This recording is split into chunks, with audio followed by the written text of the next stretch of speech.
anything that we're talking about stat-wise, I want you to go ahead and stop and ask, so that, because I want you to understand how statistics, how they evaluate performance, and then how they drive how we identify things to work on in the future. Okay?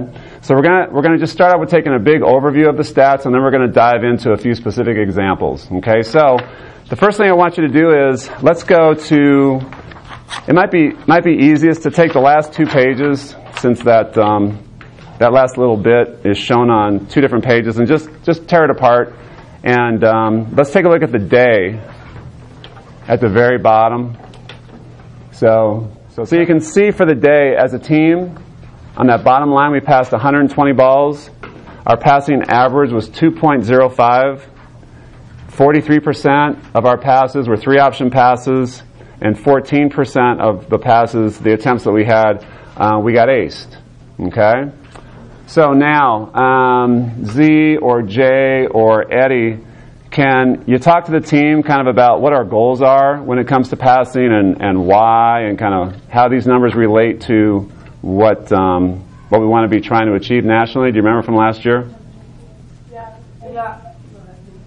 We're supposed to be, or we should be, to be successful at passing around 60% threes and 10% or less zeros. Exactly. So when we look at these numbers, if we want to be nationally competitive, as far as our 3-option passes go, we want to be passing at right around 60% 3-option passes, with giving up 10% or fewer 0-option passes or getting aced.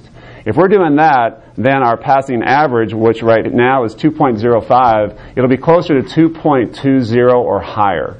So those are like our goals nationally. So now if you look at the passing average of 2.05, you look at the fact that we had 43% 3-option passes and we gave up 14% 0-option passes, what are the things that that statistically we want to kind of key on when we're performing in practice to help ourselves nationally? I mean, just look at those 2% threes and % zeros. What will we be looking for? In practice, what would we be looking to do?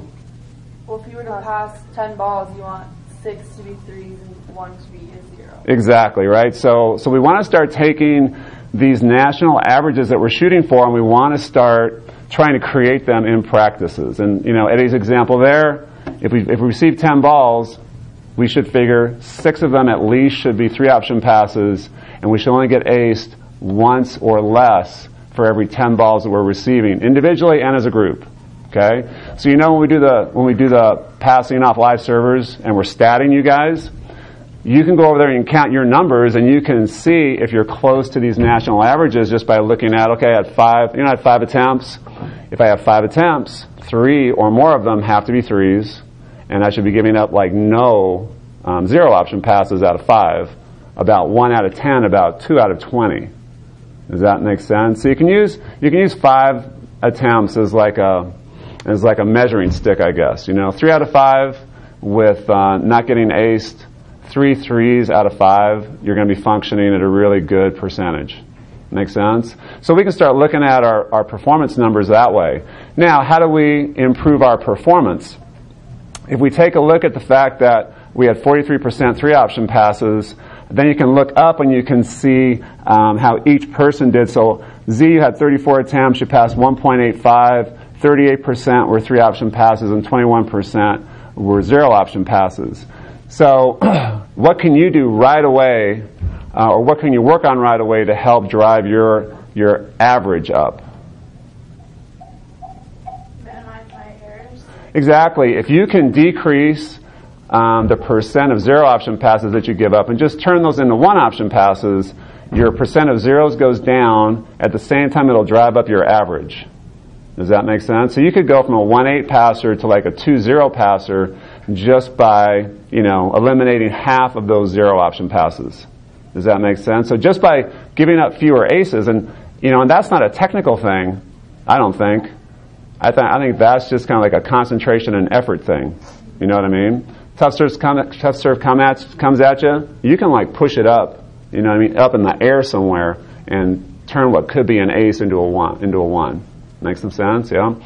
And then, of course, the other thing we want to do, Keon, performance-wise with you is what else? With me? Yeah. We're looking at 38% threes and 21% zeros. I don't know, just focus on getting it to the center and getting it out. Well, okay, so you only have 38% three-option passes. We want to get that to closer to 60%, right? So now, whereas decreasing your zeros is more of an effort thing, I think increasing your threes sometimes is more technical. Okay. Does that make sense? So, like, what about your passing technique are you working on improving right now? Right now? Yeah. Getting lower, like the passes delivering the ball. Exactly, right? So moving and getting a little bit lower when you handle the ball and making a good move into the ball with some control to give it some direction, right? So, as you get better at those technical things, that's probably going to start giving you a higher percent of three-option passes. And then once you've mastered that, there may be some situational things to technically master, right? Maybe it's the deep serve to your right, or the deep serve to your left, or the short serve to your right or left, or the serve that comes high right at you. There would be situational things that if you improve your technical response to them, it's going to drive up your percent of threes. Does that make sense? Right now we've got a technical things that we're keying on. So you stay on those things, try and master them, and then we start to become more situational with our technique, and we try and build that over the year, and we'll see how close we can get to 60% three-option passes and 10% or fewer zero-option passes. Does that make some sense? For the other passers, does that make some sense for you? So Tyler, so you're our libero. And we've got you at 33 attempts. You passed 221, 52% threes, and 12% zeros. So your passing average was pretty high, right? But we're looking at, 52% threes is good. 60% obviously is what we're shooting for. 12% of the time you get ace, 10% or lower would be better. So you're real close to what we're shooting for. So how do you look at these numbers and how does this kind of shape what you're going to focus on coming into practice? For me, it's like instead of it would be like taking my twos and turning them into threes. So then the 53% or 52% goes up to 60%. Sure. So taking your twos and turning them into threes, and what are some of the elements that might go into making that happen? I think that from what I remember on Sunday, it was like being more confident and like not hesitating when going towards the ball. So okay. I practiced focusing more on getting after it, I guess. Okay. So part of the thing you're talking about is an attitudinal thing, right? So as opposed to being tentative in the lanes, you want to be a little bit more aggressive. And what we talked about was when we're dealing with something like that, we don't want to focus on what we're not going to do. We want to focus on what we're going to do. Right. So what is it that you would focus on doing here in practice that might help drive up a few of those threes? I would say staying aggressive. Staying aggressive. Okay, and what are you doing to stay aggressive? By focusing on my breathing and my routines. Okay, great. Were there any situations that as you look back on Sunday, in general, that technically you might want to key on right now to get better at that might create more three-option passes? Yeah, I can remember specific balls that I was tense, and I remember them being overpasses. Okay. So I think in practice I can focus on being more mentally focused, so that I can get those balls and stay relaxed and pass those as threes. Okay, so being a little more mentally disciplined, yeah. Right, as you're handling specific kinds of balls. Were there any specific moves that you remember giving you any kind of trouble, like deep to your right, deep to your left, short to the right, short to the left, coming right at you? Anything in particular that you remember? I would say that the most were deep to my right. Those were the ones that gave you some trouble? Yeah, they kind of came up high on me, so then they would just go right. Okay, so is there a technical thing that we've been working on that's going to help you with those high balls to your right? Yeah, keeping my shoulders forward. Great. So this is an example of how we use some of the statistical information to help kind of focus us individually when we're training. Does that make sense? So your kind of job between now and Thursday is to look at the individual numbers that we have for passing, for attacking, for digging, and kind of think back to what were the technical things that maybe are not automatic for me yet, or certainly specific situations that if you technically get better at them, it's going to start driving up some of your numbers. Does that make some sense? Yeah. So, let's take an attacking example. So, Loka, this is your first time playing for us, in the Front Range Club, and we see that for the day you had 60 attempts, you had 27 kills, you only had 9 errors, you hit 300 for the day, which is a really good day for an outside hitter. What kinds of shots, as you think back at them, as you think back on Sunday, like what kinds of shots were you having a lot of success with? High off hands. High off the hands. Also kind of like that high line seam kind of stuff was working really well for you, right? What do you think, if you kind of work on it to expand your game, is going to be a way that you could hit like even higher numbers in the future? I think being more like crisp with my shots, because like for me at least, if I'm like aiming high, there's like a really broad range of like good things that could happen. Like it could go off the block, or it could like go over the block and down. But like if I need to like narrow in kind of where I'm aiming, because just high is really broad, instead of like I want to hit this one. If I see an opening like seam, then I need to be like really specific in hitting that seam. Or if I see an opening like hard cross court, like be able to hit that more accurately, I think. Good. So those are good observations. Basically, you're saying to see a little bit clearer and earlier what the block is giving you, and then quickly kind of pull the trigger on it and hit that shot. Yes. Right? Now, as we think about that, I know I asked you the day before this competition, like what you felt were your best shots, or the shots you have the most confidence in right now. And you're talking about line seam, that kind of stuff.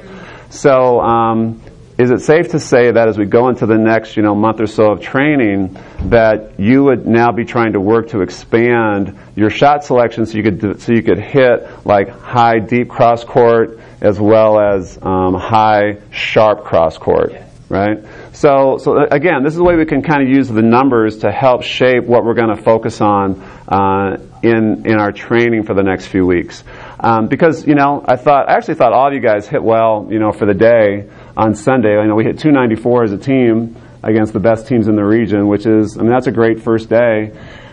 Understand this: whatever was working on Sunday, we've got to be working to hit with more range, as the season goes on, right? Because like for instance with you, Lauren, when we start playing, some of the better teams in the country, you'll start getting kills off the block and that 1-6 seam, and then people are going to like shift to take that away from you, and they're going to say, you can't hit these anymore.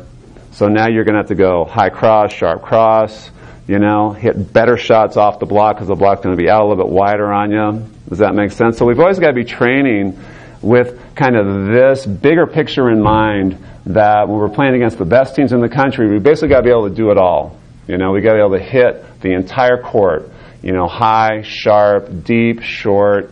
So this has got to affect our training as we move forward. The next thing I wanted to talk about were our points and how they kind of relate to winning. So let's look at the far right column, and let's start with set one, or match one, against Momentum. So let's go to the first page, far right. You're going to see over there, SOE, that is our side-out efficiency, and then next to our side-out efficiency is our score. So I want you to just quickly scan down those 5 matches, and I want you to look at side-out efficiency and its relationship to score for those 5 matches. Higher. Yep. And to win. Exactly. And it's that simple and it's that hard, right? Whoever sides out the best is going to win the match. It's something like 95% of the time. Okay, so if we can side out better than our opponent, we're going to win most of the time. Think about practice for the last 2 weeks, right? We did like 5 weeks of skill training, and what part of our game did we really try and key on the last 2 weeks going into this first competition? What part of our game? Our side-out game, right? Because this is the number one factor in winning each set. So now, moving forward, what do you think, what's going to go into us being nationally competitive? If side-out efficiency in relationship to your opponent is the number one factor in winning a set, what are we going to have to do well to qualify in open and be good nationally? When it comes to side-out efficiency, think about, like, I'm talking, you're getting real specific. I don't want to get real specific yet. I want to stay kind of a bigger picture, okay? We're going to have to side out better, and at the same time, what are we going to have to do? Less errors. No. Win Bigger more picture. rallies. What's that? Win more rallies. It has to go with winning more rallies. Stop them from signing out. What's that? Who said that? Stop them from siding out, okay? Because it's the relative number, right? So we have to side out better than them. So there's two phases to that. We've got to side out well, and we've got to prevent them from siding out better than us. Does that make sense? So now we can get more specific. What goes into us siding out well? Passing. So this goes back to the first stat that we talked about, right? Percent of three-option passes goes up. Our setters are in system more often. What happens when the setters are in system more often? More options for the setters. What happens to the middles? They're available to be threats, right? We can run stuff really fast. What's that? More holes in the block, right? And it all starts with that first pass, right? So more three-option passes gives the setter more options, gives the middles more available. We can run more different things. The ball gets out to the hitters faster, puts more pressure on the block and the defense, right? That helps us side out better. So now let's flip it. If we want to prevent the other team from siding out well, serve tough, because that does what? Puts them out of system, or at least gets them out of that three-option pass situation a little bit more. Because, you know, you guys who played in the middle, and even you guys who were on the antenna on Sunday, what were the hardest plays to stop? What situation were they? When they were in system, right? Because even average teams, when they're in system, are going to be fast and good, right, running whatever they've been practicing in practice, okay? So if we can take away a few of those three-option passes and make them two-option passes, all of a sudden the middle's not as available. All of a sudden the setter can't, get the ball as quickly out to her antenna hitters as she wants to. All of a sudden, maybe the outside hitter wants to come in and run a two. She can't run it as fast. Does that make some sense? So think back to a lot of stuff we've been working on, the whole time since the first practice. What have we been working on that's going to potentially negatively affect the other team's side-out game? Serving tough, right? And we've talked about serving pressure over time. If everybody can go back there and really serve tough without errors, then we're going to keep this cumulative pressure on people that's going to drive down their percent of three-option passes.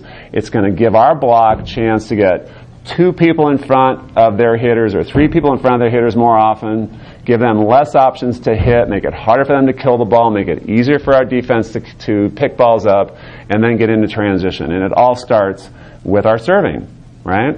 And how did you guys feel we served for the day, overall for the day? I thought we were pretty low error for the most part. I thought we were very low error, especially based on what we've been doing in practice. And I feel right? like since none of us miss that often, it put a lot more pressure on their passers to always pass tougher balls. Yeah. So I think for the most part, a lot of the teams are out of system. Yeah, I think they were too, and I think it wasn't just the fact that that we didn't miss a lot. I mean, I think we did something else other than not miss. I think we really did serve. We tried to go back there and put a good serve in play.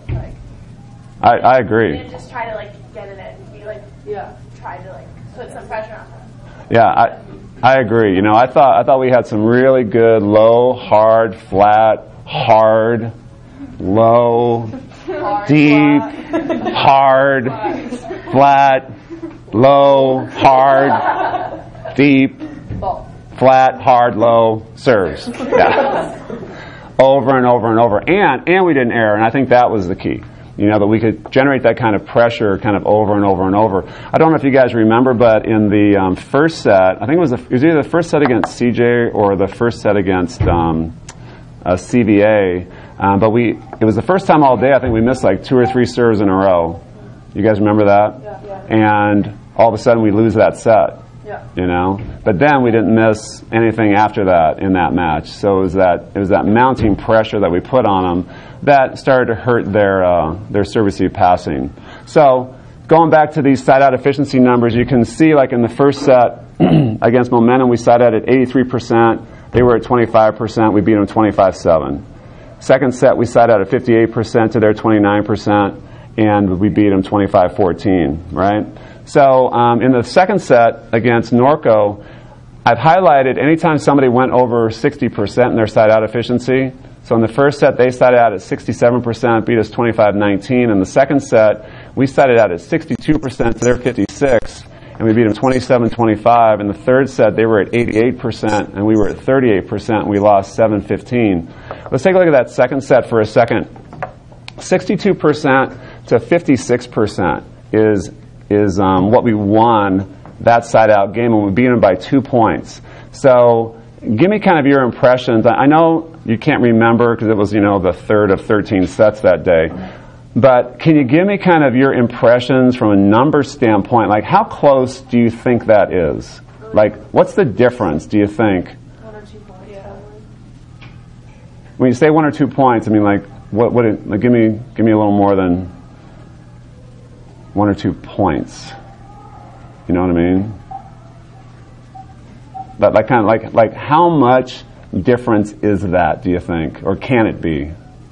Probably like 1 or 2 touches on the ball. Yeah, it's 1 or 2 touches better on the ball than the opponents. It could be we passed a 3 and a 2, and they passed a 1 and a 2.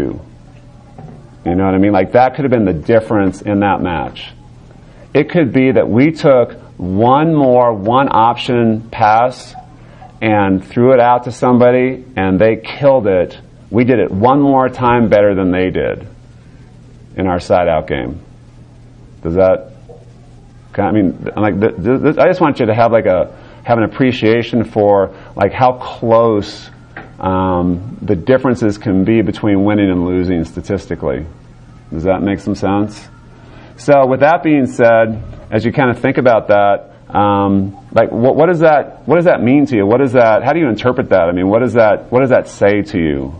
Every touch is important to like for us to be successful. We have to take like every time we touch the ball like seriously.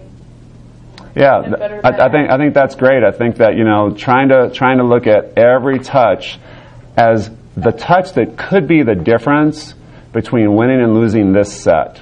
Like kind of having that mentality, and not just in this set, but when. In the match, not just in that match, but when. What? In practice, right? Because if we can have that mentality out there, every single touch, then when we're in that set where it does come down to being 1 or 2 touches better than the opponent, can you see how mentally we'll be more ready for it? Does that make some sense? Yeah. And Tyler, what were you going to say about that? I was just saying that to better the ball every single time. It's the same thing, right? It's the same idea, to better the ball. So now as I look into that specific set, okay, I just want you to listen to these numbers. In our serving game, in that set that we're looking at right now, we earned 7 points in our serving game. They earned 7 points in their serving game. We committed 4 errors in our serving game. They committed 2 errors in their serving game. So we were exactly tied in the points we earned in our serving games. We gave them 2 more points in our serving game by unforced errors. In our reception game, we earned 12 points. They earned 10. We made 2 unforced errors in our serving game. They made 3. So we look at the 4 phases of the game, our serving game versus their serving game, our reception game versus their reception game. You see how close it all was? I mean, it's 1 or 2 touches in each phase different and like that's what determines who won that set, right? So it's an important thing, I think, because it's important for you guys to understand, because I think this way all the time, which is why I get so crazy about like, that touch could be the touch that means we go to JOs or we don't go to JOs, or we win this qualifier or we don't, or we break into a gold pool or we don't. And I just want you to see that is how close it is. That's how close everything is, So if you're out there, and I think if you understand this, I think when you're out there and you're struggling, which everybody does and every team does, I'm hoping that that knowledge can help you kind of like, I think somebody said it, kind of like push through when you're maybe struggling or when we're struggling, because if you believe and understand that the next touch could be the difference, I think it's a little bit easier to keep your focus on the next touch instead of getting all distracted by the last touch that didn't work out so well. Our last match against CJ1, we side out at 63% to their 41. We were 25-19. And then if you look at the second set, we side out at 33%, and they were at 29, and we beat them 25-20. So I don't know who was working the point board at the very end there. You remember who was on the computer at the very end? The very end of that second set. Anybody remember who was doing it? No. Elise, were you working the computer? I think it might have been maybe Sporty. Was it Sporty? Might have been you. I was just curious. If you remember, as you were inputting during that second set, if you saw our side-out efficiency pretty high until like those very last 6 or 7 points, right?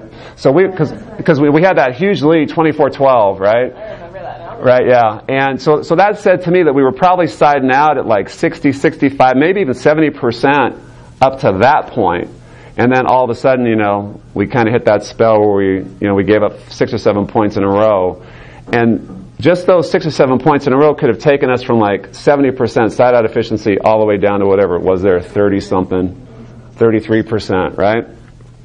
So, and I point that out to everybody because I want you to kind of see numbers-wise that you can be in total control of a team numbers-wise, and then it can just go like that, And I don't say that to scare you guys. I just say that because I want you to appreciate like how hard success is to create.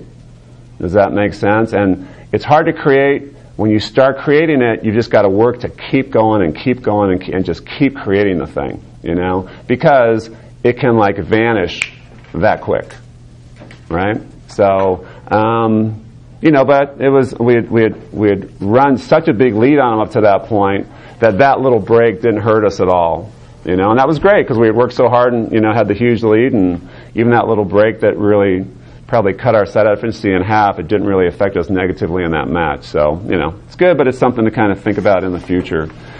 So as we go through this stat stuff, so in closing, give me any questions that you have about the stats, anything you don't understand. Elise, you got any questions? Did you listen to all this? Yeah. I don't think so right now. Okay. It's kind of hard not having a paper in front of me, but that's okay. I can look at it later. Okay, I'll email it to you. Okay. Tyler's got a question. What's the defensively?